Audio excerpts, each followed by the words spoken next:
ready? I'm ready. Welcome to the One Player Podcast, the show on solitaire board games. I'm your host, Albert, and this is episode 317. I'm sinking, Albert. I'm sinking.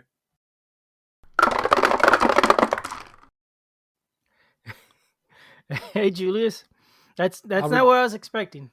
Albert, do you know what that's a reference to? No. Oh, this is an old commercial that I make jokes about all the time, where it's for a the older version of Duolingo or whatever it is, but it's a learn how to speak in different languages. Oh, So it's a German, it's a German, uh, what's it called? German crew like this, a German spill crew, and they're listening on the radio and they hear another boat going SOS, SOS, our ship is going down, we're sinking, we're sinking. And the German guy goes on and says, what are you sinking about? it's terrible. Okay. So learn foreign languages. It could save your life. Exactly. And is that what today's game is about then? Foreign It's languages? it's not quite about foreign languages, but it is about boats and sinking, because Okay. today's game is going to be the Spill, which is a cooperative pandemic-ish style game where you are working together as a team to rescue marine animals from an oil spill. Before we get into that, we received some feedback about episode 315 a few weeks ago. Oh, we received a lot of feedback. I loved seeing all the feedback we were getting. Yep. Because usually it's quiet around here. Our mailroom staff is underworked, honestly. I definitely appreciate a lot of the emails and letters we received. Nikolai said that this is the kind of episode they were like, I enjoyed getting into it with Albert. We so rarely have such divisive topics between the two of us. And it's always fun to get into it with Albert. And I listened to it as well after we recorded it. I was slightly concerned, like immediately after we sat down and finished it. I was concerned, like, did it sound like I was getting legitimately angry at you, Albert? And I Mhm. definitely didn't want to give that impression, and I don't think anyone has made comment that they took that impression. I enjoy getting into it. I enjoy getting into the argument and having fun with it, but I have a smile on my face the whole time. Yeah, Um, absolutely. but I definitely wanted to call out some of the letters and comments we received because I really enjoyed seeing all of them. Um, Jason was one person who sent us a message who had said that he enjoyed reading it and he talked about the necessity and talked about the topics of it. And I'm hoping that at one point in time we're going to take some of those messages that Jason had, where he talked about what exactly is the metagame and what pulls out of it, and talking about constructing a deck. And I think that more of exactly what he was talking about is what I was thinking this mechanic would be before it moved into an unpopular mechanic. And I think we will definitely return to the idea that Jason's putting out in his email to us about where it is that we're going to be going in the future. I think we'll definitely have a popular mechanics based on what was my original interpretation of it, and the same place that Jason is going for in his message. I got a comment from Chris OK who said, talking about the categories, he thought that if you're building a theme deck, then that's sort of the game between the game. If you're building a deck or tweaking your deck to defeat the specific enemy from a scenario, then that's really part of the game. Then that's just continuing playing the game between two sessions. I So, definitely so, think so more people are listening to me over you, Albert. I that's not at all what I got out of it, but okay. Well, I think Karen agreed with me. Karen is another person who sent over a message. She Hmm. also seemed to agree that that there's game adjacent activities, but that those things, well, I guess really I'm reading too much into it to try and prove my own point. But I appreciate the message that Karen was doing. She commented something I should have thought about before because I really enjoy playtesting. She commented that playtesting feels different from just playing a game because there's a lot of different ideas that are coming about, like what you can do to change or how do you make a suggestion or what you're looking for, how to play. I remember at one point in time I was playtesting video games, and my kids have told me, I did this in high school, my kids have told me before that it sounds like an awesome job And playtesting video games was the absolute worst way to play a video game, because I remember you had to play a racing game where our whole goal was to just crash into all the walls of the track and see if anything broke. And that was all we did. We didn't get to play the actual game. So Mm. I can definitely say playtesting certainly feels very different than playing the game itself. And similarly, I appreciate the comment, Karen. Thank you. Hmm. Yeah, yeah. I did feel she agreed with you more than with me. That's the impression I got. Also, she also mentioned the idea of designing games as an idea, and that's a fair point. But I don't think that kind of worked with where the direction I was coming from, because I was trying to come up with games that lent themselves to playing outside of the game. And designing the game doesn't work because you can't include that until the game already exists. But again, Eric, thank you for all the feedback we received, and it was a lot of fun to go through it. It was a fun episode to record. Yes, thank you all for the feedback. We always enjoy hearing back from you guys. If anybody else sends us any messages, we'll try and respond on the air as well. If we're not responding to it now, there's always a time delay between when we're recording these podcasts, when they get released, when these emails get sent. So don't think it is that we're ignoring you, but we definitely appreciate receiving all the messages. Mm-hmm. That's right. So today's game now, the spill. Indeed, the spill. So again, this is a cooperative pandemic stylish board game with a whole bunch of dice, where your goal is to prevent an oil spill from damaging the marine wildlife. Okay. Good summary? Yep. It kind of captures it pretty well, I guess. Perfect. What you left out is that there's an actual oil rig in this game. Well, I mean, I hadn't gotten to the components, but since you want to jump into the components so fast, let's talk about the components. Albert is referencing that there is an actual oil rig. There is what is essentially a dice tower. A large orange plastic oil rig is included with the game. You have to assemble it for all practical purposes.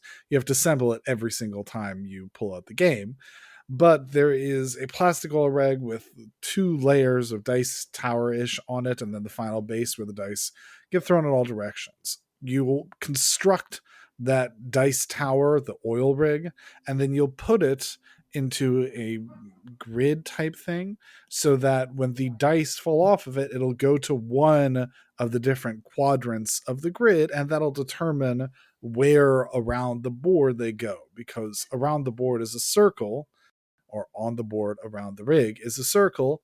There's 4 quadrants, and each quadrant is 1 through 6. So when you roll the die, the number that shows up on the die will determine which segment of the quadrant it goes to, and where the die falls will determine which quadrant it falls into. So, like, if your game is like off center, or if your table's off center, it's always going in one direction. That'll make for a very different experience. So, probably want that to try and be a little bit more balanced. Oh, okay. Is the dice tower seem pretty balanced itself? I mean, looking at the Yeah, picture, it looks like it's a funnel that just goes straight through to the two towers. I mean, it doesn't go straight through, because dice don't fall exactly straight down when you're a dice tower. So stuff goes all over the place. It's it's perfectly, the balance is when it hits the bottom, about which direction it falls. When I've played, assuming not playing on a plastic off kilter table where it's clearly off balance, when the table is at all level, the dice are appropriately distributed among the quadrants. They go Okay, all around in the right way. gotcha. Okay, so and this is the component that's going to catch everybody's attention right away, but that's not the only component in the game. Probably going to catch everyone's attention right away. It is big. There are some stickers that you get to stick around the edges of it, so that it shows up looking more like an oil rig and not a giant plastic anomaly on there. The stickers that I got required a little bit of trimming to be able to cut on them. This is the Kickstarter edition that I have. I think there was some sort of comment about them changing later, but it also wasn't a big deal to just trim them. It's perfectly fine. Okay. I'll get back to some other comments about that once I discuss the rest of the components. Obviously, there are the dice that are going to go into it. There's a whole bunch. There's 60 black dice that go in it, and you'll drop those around, and then those dice will go around the board. The dice are all appropriately sized, and are visible and it's clear. It's white on black dice. There's nothing too particularly cool about the dice that are included. They have a slight marbling effect, but it's slight. It's not. My wife is a big fan of like the oil slick purple sheen that I sometimes see painted. It doesn't appear quite like that. It's just a little bit of marble, and it's fine. Mm. Next, there are tokens for the marine animals. The game comes with cardboard tokens for the marine animals and the weather effects. I did back it for the deluxe one to have the wooden animal tokens instead. And so I tend to use those. Either way, it's a set of tokens for each one of them. There's 6 different type of marine animals. Each of them are both a different color and a different animal type. It's very clear and easy to see what they are. They're not real. They're not to life. They look like noun project type level of what they are, which is a good thing because it makes it very clear and easy to identify what they are. Each player has their own ship token, and all the ship tokens are unique. They're all these ship meeples that are very visible. They don't tip over. They're all unique molds for them, so no repetition, and that's a nice thing. Last couple things here. There are specialist mats where you will store weather effect tokens. When weather dice come out, they will be used to determine what weather token is going to be applied to your game, which most of the time makes something harder. It does have a chance of making it easier for you. But that's the weather effects. Then the last 2 things, there are 3 things, I guess. There's a main situation board where you're tracking how much oil has been removed, how many marine life has been saved or killed. And then there's activation cubes. There's these orange cubes they're cubes. They're used for tracking, they're used for marking stuff down. They're nothing to write home about those. And then there's spill out tokens. These are a crucial component. One of the ways that you can lose the game is by having too many spillouts. A spillout happens when one row of dice, so each segment in each quadrant has 3 spots for dice. If a dice segment fills up entirely and you have to put another one there, it spills out. It causes more dice to come out, and it is a loss of the game. If you're about to have a spill out, you want to put the spill out token there as sort of a warning that don't have that happen. When you are starting to run out of those spillouts, that's going to end the game. When you have all 6 of those spillout tokens there, that's it. So the spillout tokens are useful to show you, hey, address this right now. There's 6 tokens? There's 9 tokens, but That's 6 of them is for a loss. the So rulebook says 1 spill out token. no, the spillout tokens are the orange, sort of slightly curved tokens. And those are used to show how many spillouts are threatening. And again, a spillout threatens when you have 3 dice in a full segment. So when a segment is already overloaded, that's a spillout, and you must address it immediately. Or if you have 6 of them, you're going to lose the game. Gotcha. Okay. I downloaded what said was the final rules that went to the printer, but it doesn't show those at all, and it calls the spill out token a little black teardrop shaped. The little black teardrop, I think that's just called the spill token. That's just used to track, because when you start having spills, that's used to track how much oil is coming out. So as the game gets worse and worse, kind of like pandemic type thing, where over time the storm intensifies or the situation intensifies. So same kind of thing with that spill out token that will show the intensification. Gotcha. That's Okay. not the token I'm talking about right now. Okay, I do see the 9 now, but funny enough, they call both of them spill out tokens. The 9 that you mentioned and the black drop. Yeah, that's probably not a good thing to do. But yeah, I'm talking about the other ones that Yep. are the spell tokens. I'm calling those out specifically because they're really important to keep track of. Because since you have a giant dice tower in the middle of your board, if you are not keeping track with those spill out tokens, it can be very easy to suddenly lose the game because you don't see on the other side of the board that there's a spill out threatening. So having those tokens to very quickly call out, hey, there's a threat, is very important, especially when you're playing solo. You're more aware of everything going around on the board. When you're playing multiplayer, you have to be telling everyone, like, look, if you see one that's filled up, make sure you call it out. Make sure you're putting one there. Don't just put the die on the slot and then leave it. Like, actually take the token and convey to everyone else, because it's super easy to miss it. Yeah, I like that. Makes sense. And yeah, they are very visually very easy to spot and not miss. They're big, bright orange. Mm. Yeah, they have a whole lot of orange components, I'm guessing. The primary colors for this game are orange and black, I'd guess. Oh, yeah, orange safety color. Yep. There you go. So that is all the components. Another couple of comments about some of them. I've already commented that having that big dice tower in the way, in the middle of the board, it is both striking and will make people who aren't playing your game come over and take a look at it, but it's also annoying for those who are playing your game because it blocks your line of sight. Mm. This can have unexpected benefits and the obvious downsides. The obvious downsides is it's hard to see what's happening on the other side of the board. Um, Unexpected benefit is it actually works to help, when you're playing multiplayer, it helps to prevent quarterbacking, because one person often, you're sitting on one side of the board, it's helpful to talk about it and say, hey, what's going on your side of the board? What do you see? Are you seeing anything that I may be missing? Like, is there anything urgent, or do you see any ideas over on your other side of the board? And by having everyone sort of have their own vision of it, loosely saying, it helps to have everyone have a better feeling of involvement, which is a nice thing. Yeah, that's interesting. You'd never think of that. I imagine it's sort of side effect that just happened to come out during testing and playing. I don't know But if I they do like that. realized it, because I don't think it's a benefit that outweighs the drawback. Oh, okay.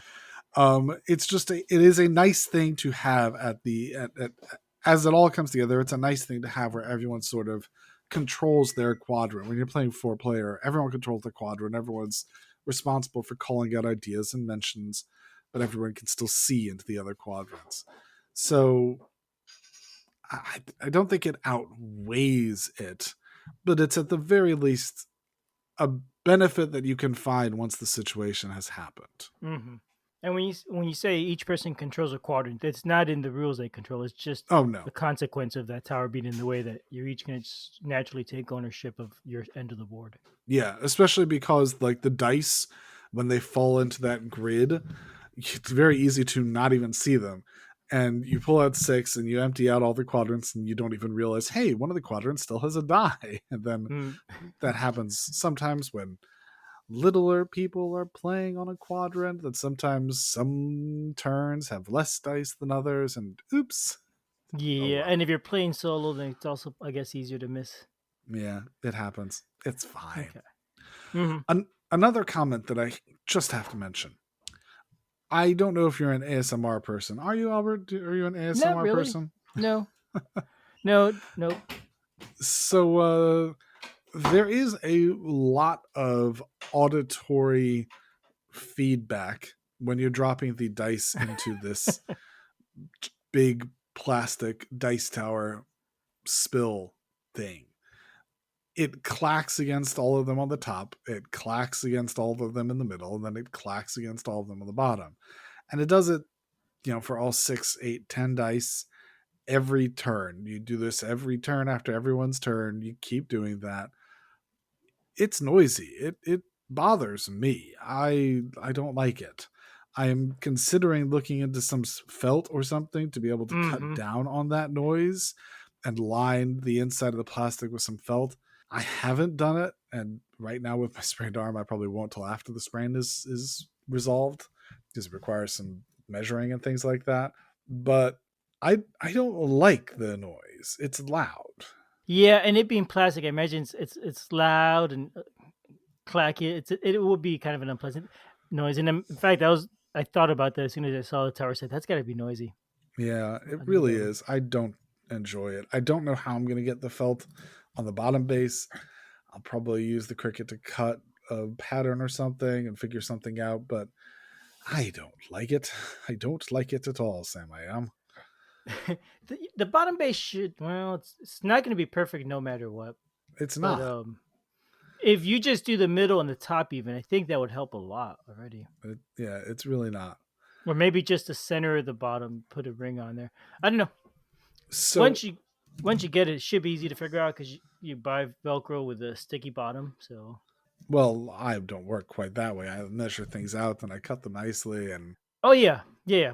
I But can even just then, figure it out. cut and measure. But it comes sticky, and that's easy. That's the hardest part I found with felt was sticking it. Yeah, I mean that's true for the top part, but when you have to curve it around on the plastic base because it's a rounded top, it's gonna Mm-hmm. be harder. Yeah, it's a cone in the bottom, basically, right? Or is it Yeah, pointed, or is it it's a little pointed. okay? Well, Yeah, so it's not ideal. And sounds like you're going to be enjoying the game between the game here. exactly, sure. Another issue that is not ideal is storing it.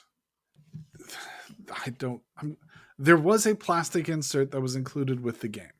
There's no instructions or anything on how to load stuff in the plastic insert, and I'm not quite clear on what their intentions were on how they're expecting you to store it, because either you have to take apart and reconfigure that grid every time, or you have to take apart and re-put together the, I mean, you certainly have to take apart at least a good portion of the dice tower every single time. You can't, if you're not taking those apart, you can't use the plastic insert.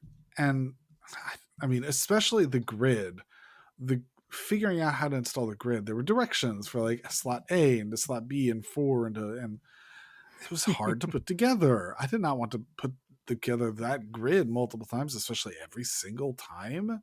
Is the grid plastic also, or is it cardboard? No, the grid is cardboard. Oh, so yeah, I don't like taking cardboard things like that apart because after a little while they just start wearing away too. They're going to break. Mm-hmm. They're going to break along the edges. So I wanted to apply some glue to it, but that meant throwing away the plastic insert and figuring out a way to put everything else in the grid, essentially. And so that's what I did, but now I'm having to disassemble the legs of the tower every single time and then put it back together every single time. And then one of the annoyances when I put it back together, there's short legs and there's long legs. So I have to line them up. If you're, well, are these the short ones? Are these the long ones? There's no way to identify them at a glance other than that one's short legs and one's long legs. So this point in time, I put a little bit of black on the underside of the long ones just to try and identify them at a glance a little bit faster. But it's an issue. Mm-hmm. It sounds awful fidgety. Yeah, Yeah. I think for something like this, I would throw away the insert. Oh, I already have thrown away the insert because my solution was just to disassemble the tower every time. But it's not ideal. Yep. Would much rather have found a way to be able to just fit it all in the box without having to disassemble the whole thing every time. Possibly first world problems. Maybe, but I get him. I totally get him here. So I believe that is all that is fit to say on the components. The my only comment is that the little counters, the contaminated side looks sad. It's a little like the little turtle, like in oil. I think that's the emotion it's trying to evoke. Yeah, I get that. The wooden counters you have, the upgraded version. I had assumed they're a shape, but they're not. They're also square, right? They're just square. Okay, Yeah, it's just wood squares with stuff printed on them. It's the exact same images. It's just wood, just bigger and chunkier. gotcha. Okay. Yeah, no, I don't think I have any other comments about it. I mean, it all looks nice. The design's appealing. I agree with that. It does look nice. The design, I think the fact that it's pulling at your heartstrings with those turtles and oil spills and everything like that, I think it's exactly doing its point. All of that is appealing. All of that looks nice. My issues with just some of the bigger components is just issues. Yeah, yeah. In this case, it's functional issues. Even I would say. Yeah. All right. So beyond components. Going on to the rule book. The rulebook I think is perfectly adequate.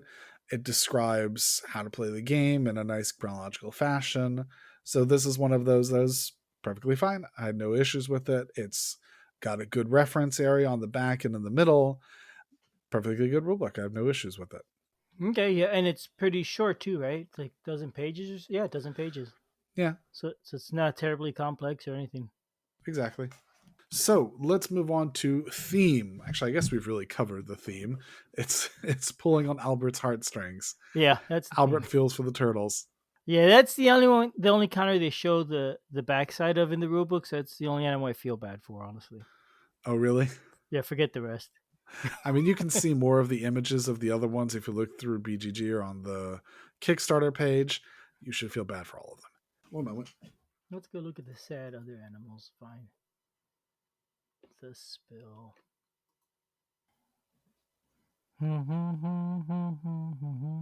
Oh, there's no other pictures. I don't see any oil covered animals.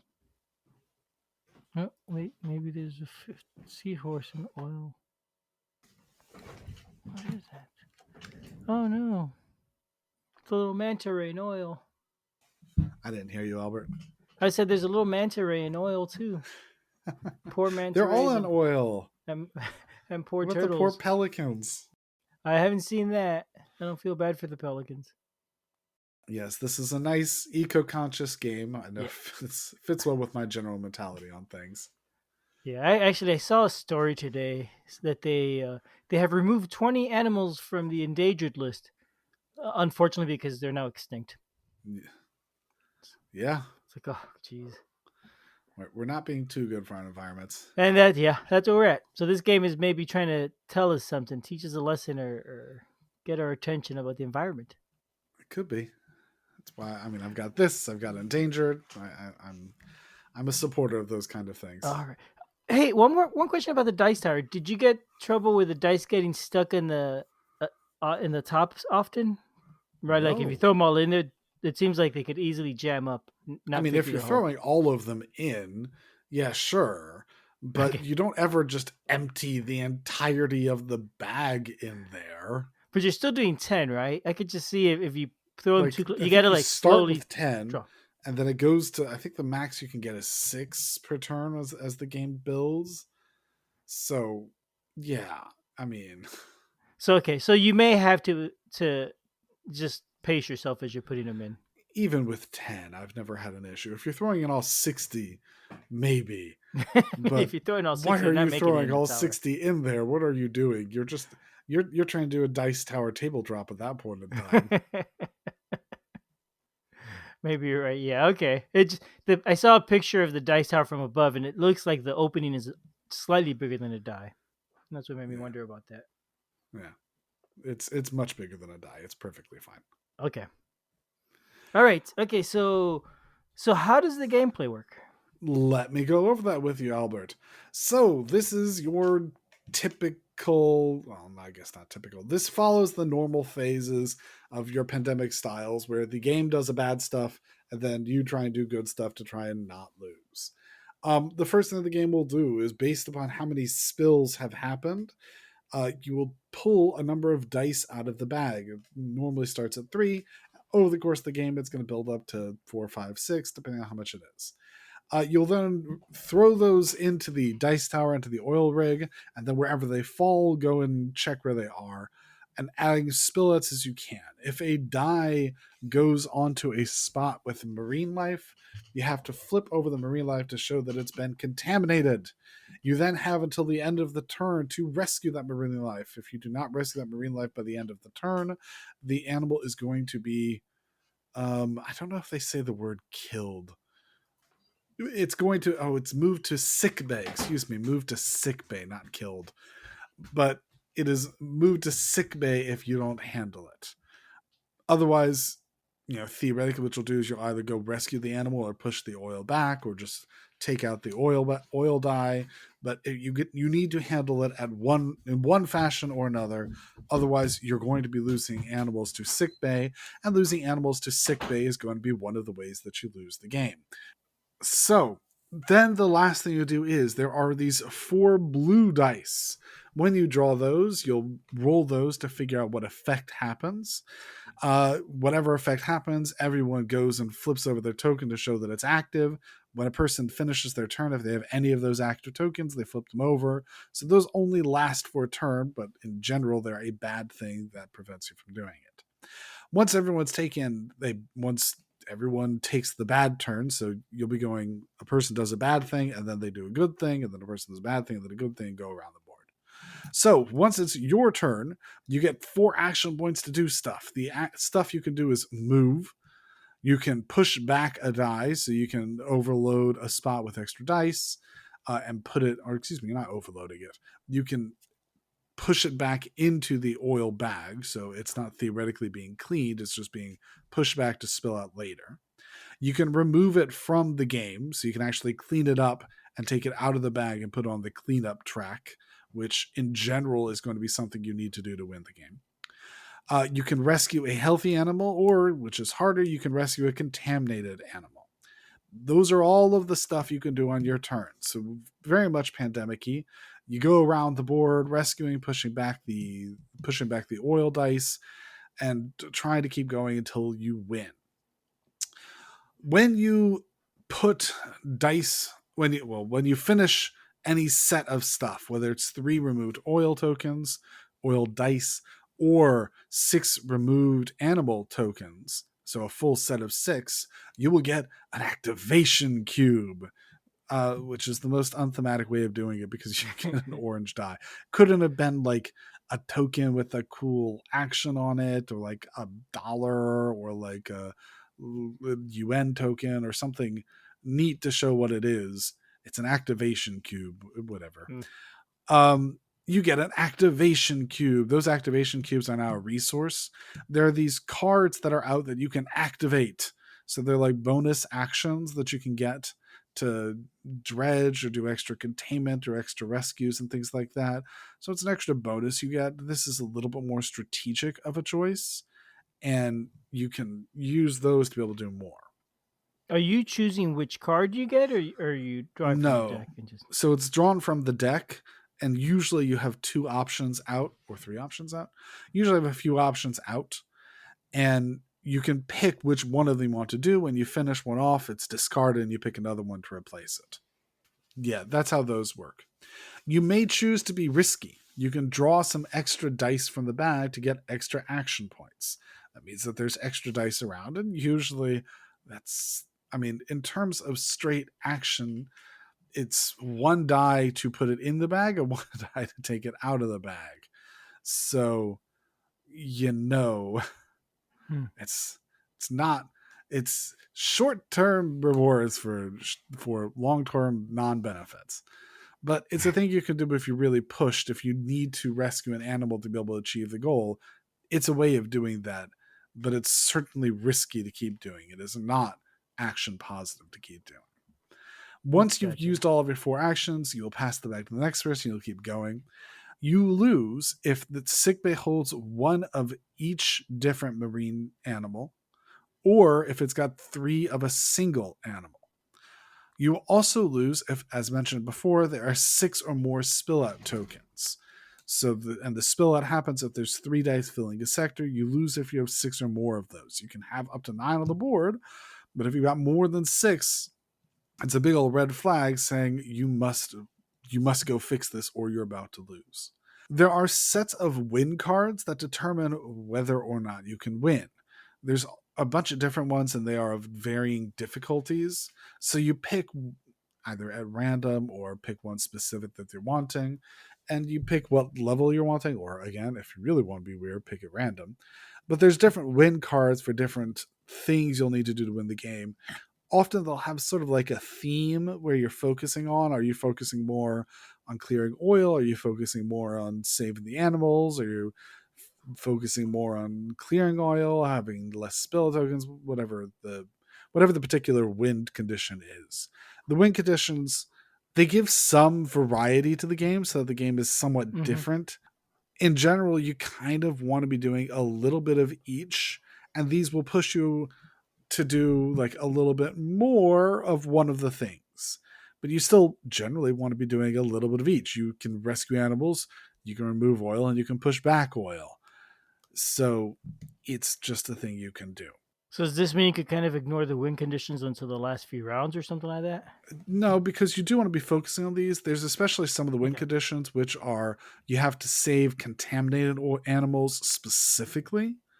And so if you have to save specific contaminated oils, animals. Sometimes you'll not want to save animals so that they can get contaminated, so that you can get them for the win condition, which feels wrong, but sometimes you have to. Mm-hmm.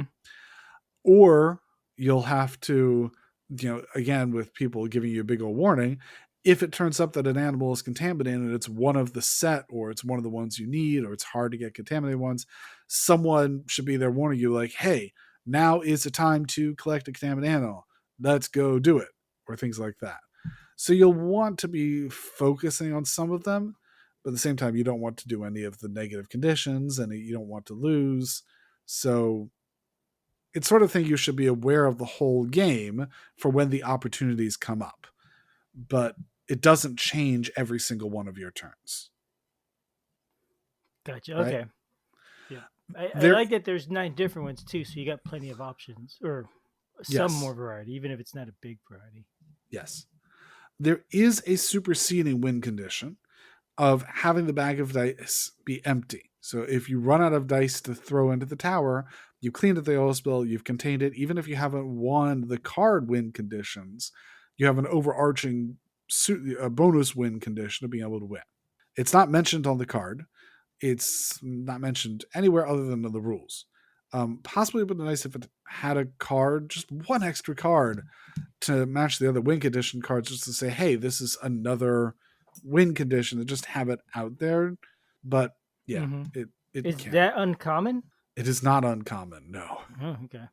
it's quite common, especially on the harder modes. I sometimes found it easier once I'm having to do everything to not lose, just to get through the bag and clear everything and clear all the oil spills. Sometimes felt like a much more easy and simple way of winning than having to do some of these more nuanced win conditions, like saving the contaminated marine animals, not having too many of the sick animals, things like that. It just felt like an easier way of winning, to just be really good at everything and not lose, then also have to make sure I grab contaminated and leave animals to get contaminated. That ridiculousness. Okay.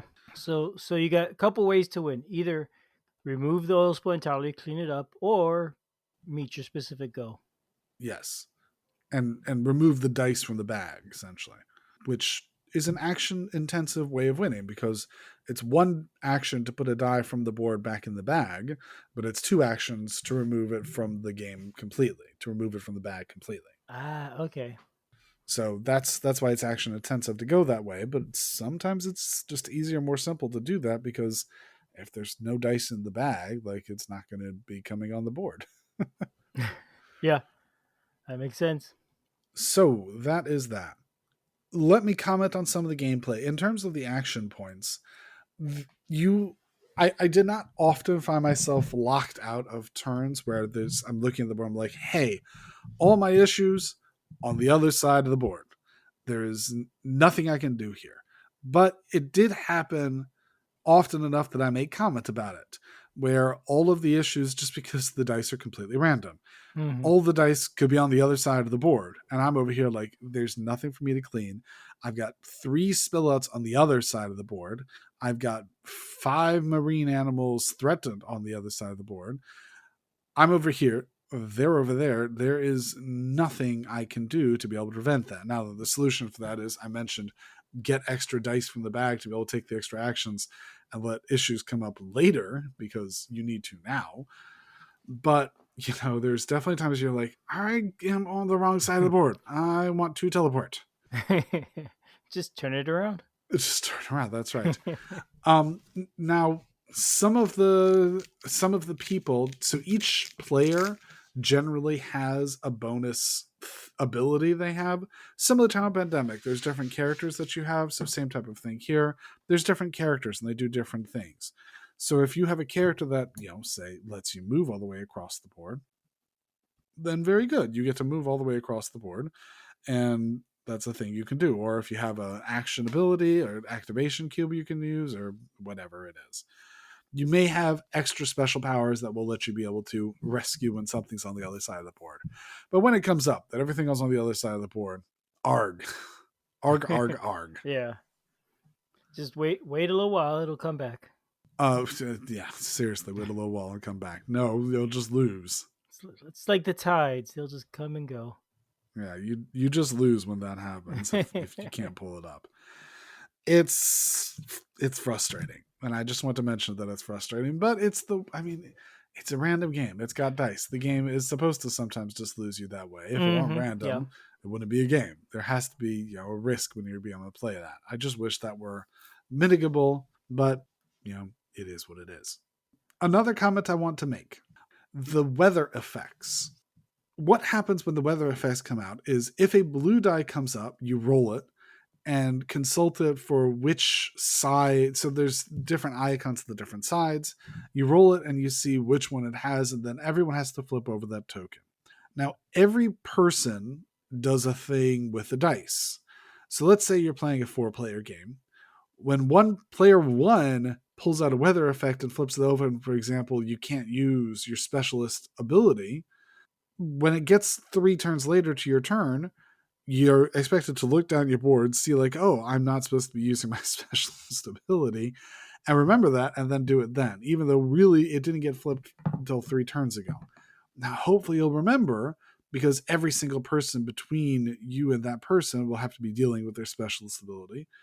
But sometimes you're like, hey, I don't care about that. I'm just going to do it and then done. And it doesn't stick in your mind very well. Mm-hmm. So sometimes there can be a lot of lag between that effect getting put on you and until you have to do that, which can make it hard to remember. Now they do have like it's nothing solvable about that. There's tokens already there to help you remember. Like the game has done, I feel, everything it can do, short of having a little sensor standing over the board to remind you that you're misplaying something. Like there's a token there specifically to remind you, hey, don't mess this up. Like move the token somewhere else, put it by your ship or whatever you need to help you remember, hey, this is a thing you're supposed to do. And I've used all sorts of things to be able to remember to do that. Like I've put it by my ship. I've put on the other thing. I still stuff happens. I won't say that is uncommon for any game, but you know, it's a it's a thing with it. Mm-hmm. Yep. One thing though that frustrates the lot out of me is the sick bay. So sick bay works that there is this central board where things you rescue go. Sick bay is split up across 2 sections and 2 corners of the board. So the board is primarily a circle. 2 corners have the spill icon and a little island, and then 2 corners are filled up with half of the sick bay each. So there's 9 spots in each one of them. And when an animal gets sick, you put it over in one of those 9 spots in one of them. Now, then remember, if you have one of each of 6, you're primed to lose. Or if you have 3 of one type, you're primed to lose. So I don't understand what they were thinking because if you, is this just one of those ones that I commented before, like I'm trying to obfuscate information so that you have to talk with people on the other side of the board, or am I really trying to be like, hey, did you notice that both of the 2 corners are entirely filled up and maybe we should do something about that and prevent, say, turtles from getting sick and go rescue all the turtles? Because if a turtle gets sick and sent to sick bay, we're going to lose. Like, why is that not all in the one spot? Why not have the board where you put things just get a sick bay or something? Like, it didn't have to be a slot for each. Just make it stacks. Just give me 6 spots for sick bay, all in the same space. I mean, I'm fine having it be 18 spots over there. That would have been perfectly fine. But like all in one spot, please, Yeah, and they would all fit on please. one side of the board. It'd be a little bit crowded, but it would definitely fit. Yeah, you But I could can have see done what you're that saying. too. It's weird how you got to look at the two opposite ends of the board to get one set of information. That's Yeah, this is that one seems that I'm problematic. I'm intending at one point in time. I'm gonna print up a separate sick bay to just be an add-on to go next to the main situation board. It's just a matter of pulling together like their assets or more making them up or something like that. I don't know, but why in the world it's the it it is the most frustrating thing to me when we're losing the game and I don't realize it because I'm looking at one of the two sick bays. And it's happened before, especially when I'm playing solo, because they're not on the same spot. I've stopped putting them on the same spot. I stopped putting them on two sides. I've just said, hey, we're just going to make stacks all over here. This is where the new sick bay is. Wow, it's bad enough that you're just ignoring the design even. I am. Yeah. I am normally the sort of person with these kind of things that I am lawful good because we follow the way that it's meant to be to the T, and that's the way it has to be. No, this one has got to me because I've literally lost a game 2 turns ago because I wasn't looking to note that both sides of them are full. Yeah, I have come across situations like that in the past where I end up just ignoring whatever they tell you and come up with another way that works better. Can't think of them offhand, but that's annoying. That is annoying. And here it does seem like it's more problematic than most games because, like you said, it's opposite ends, and you could be focusing on the side that's empty because it's right next to you, and you just forget to look at what's going on at the other end because there's so many other things going on in the game. Yeah. It'd be I mean, easy to I'm miss. going Yeah, to eventually. I've already come up with what I'm going to do is just make a separate sick bay. yeah, It's just a matter of doing it. yep. Okay, so it seems like there's a lot of things you've said you don't like about this game that annoy you. None of them are horrible or game breaking or made the game specifically unfun, but there's a lot of little issues. Yeah, I would say that's probably my feeling on the game is that it just has a couple points that just niggle at me and take it down from feeling like a great experience to being a fine experience. The game is the gameplay is good. Being able to run around, rescue these animals, understand them, it's good. I enjoy the actions I'm taking. I enjoy the components. I enjoy the look and style and feel of the game, but the game only feels good and not great because of these like niggling points that when I hit them, like it's such a speed bump and such a annoyance that it just sits with you. Like when I sit down, I remember the time when I was over here and I lost the game because everything was on the other side.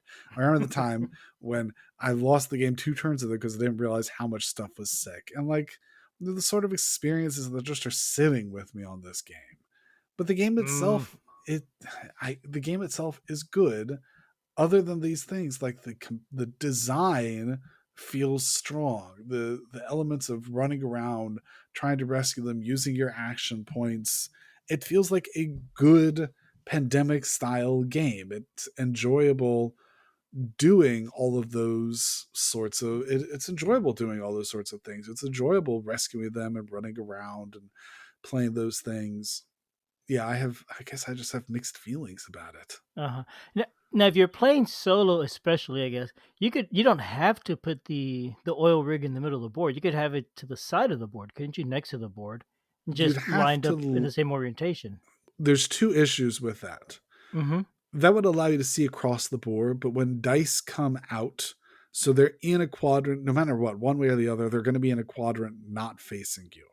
And sometimes they fall like right next to the oil rig, right next to the dice tower, and it's hard to see them without peering around the dice tower, peering around the oil rig. And you get used to it. You continue doing it. But it's a thing that I've missed them before, that other people have missed them before, or have not announced that they're there more accurately. And so, yeah, it's a thing. I play with younger kids. That's So, funny. yeah, it's happened a number of times. So, I mean, Yes, if you had it right next to you, that would be less of an issue. what do you mean have it right next to you? The board's Yeah, big. put the dice tower right next to you with on top of the grid, right next to you instead of on the center of the board. I haven't tried that. I'm not sure that would be easier or harder. I don't know. It seems like it'd be easier, but even then, it is taking some of the thematicness of the That game messes away. with my lawful goodness of playing the game. Yeah, yeah, I could see that. I probably wouldn't enjoy playing the game that way. All right, so I guess this game you give it a definite eh.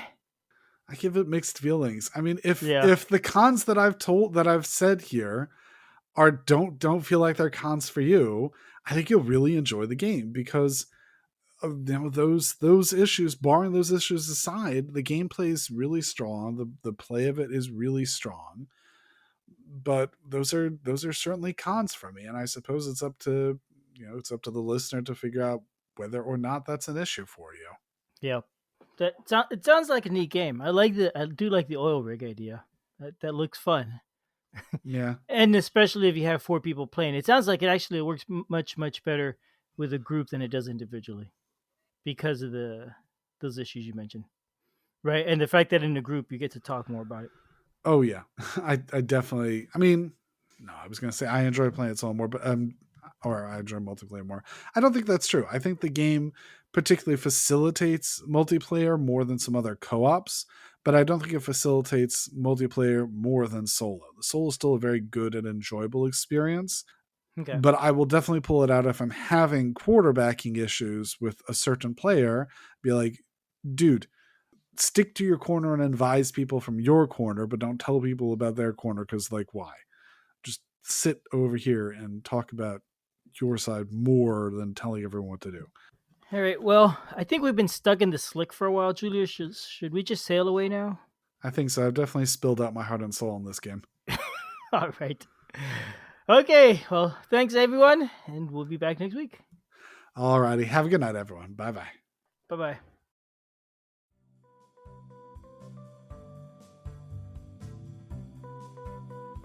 Thanks for listening. We love feedback, so we love hearing from you. You can reach me at julius@oneplayerpodcast.com or JLBird on BGG, and Albert can be reached at albert@oneplayerpodcast.com or Fractaloon on BGG. Our website is oneplayerpodcast.com with the number 1, and we're also on Twitter at oneplayerpodcast. The intro music is copyright Angus and can be found at jamendo.com. The transition music is copyright by Dan Elduce Pancaldi, whose page is at donpancaldi.com. The One Player Podcast is protected under a Creative Commons share-alike license. Thanks for listening.